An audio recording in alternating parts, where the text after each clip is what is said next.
We see the doomsday clock everywhere in pop culture. 2 minutes to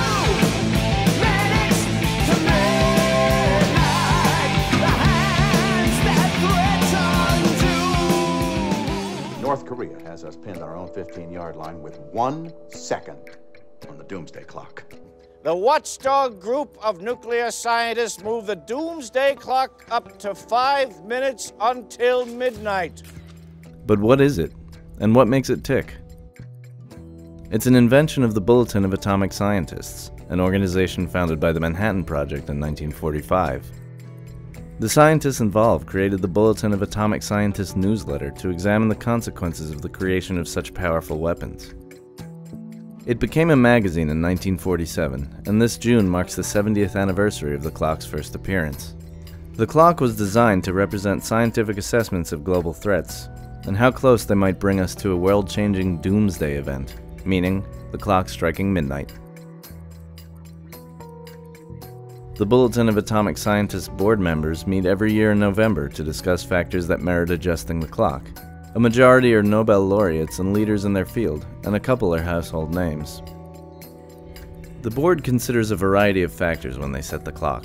Nuclear risks, which involve proliferation of weapons, the security and storage of uranium and plutonium, and the intensity of political rhetoric on nukes, are at the top of the list, as is climate change.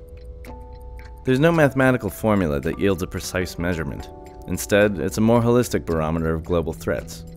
Even so, the concept of the clock has made it to the highest corridors of power, like this speech at a UN nuclear non-proliferation conference in March. The doomsday clock, indicating how close the humanity is to global catastrophe, has been set at 2.5 minutes to midnight. Rachel Bronson, the Bulletin's executive director and publisher, says the urgency the clock symbol conveys makes it a powerful framing device for the world's most important conversations. It's a way to engage a very difficult set of topics that we all care about, but it's so hard to talk about and so hard to figure out your way into that conversation. The clock just does that.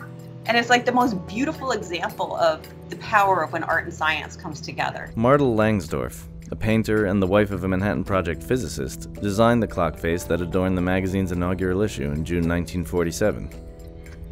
A clock design has graced the cover ever since, changing position to reflect the Bulletin's adjustments to the clock, and it's been readjusted 22 times since its invention in 1947.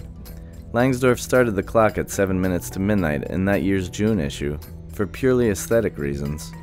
But it was based on real depth of knowledge about what it was we were trying to convey. That is what she believed conveyed urgency,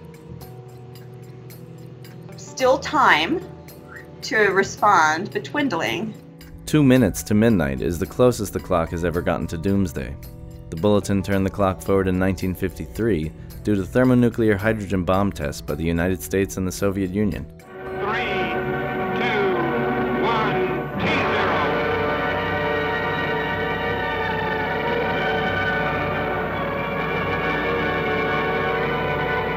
And the farthest was 17 minutes to midnight in 1991, after the fall of the Soviet Union and the signing of the first START treaty to limit the spread of nuclear weapons. Dr. Bronson noted two new factors that led the Bulletin to push the clock forward to 2 minutes and 30 seconds to midnight this year. One was a growing kind of recklessness around how we talk and think about nuclear weapons, and a disregard and disdain for expertise in issues that require a deep respect for expertise. And with the election of Donald Trump and his comments on nuclear powers like North Korea and Iran and Russia, this year the Bulletin set the clock the closest it's been to doomsday since 1953. Even though any movement of the clock's minute hand is only a holistic opinion, albeit one from the world's preeminent scientists and thinkers, the clarity that the clock symbol brings helps frame legislation in parliaments around the globe, policy discussions between world leaders, and even artistic output that ponders the specter of nuclear doomsday. The message is that we, artists, journalists, scientists, general public, politicians, we all have a role to move the hands of the clock back. There are things we can do to make things safer, and we have to do them.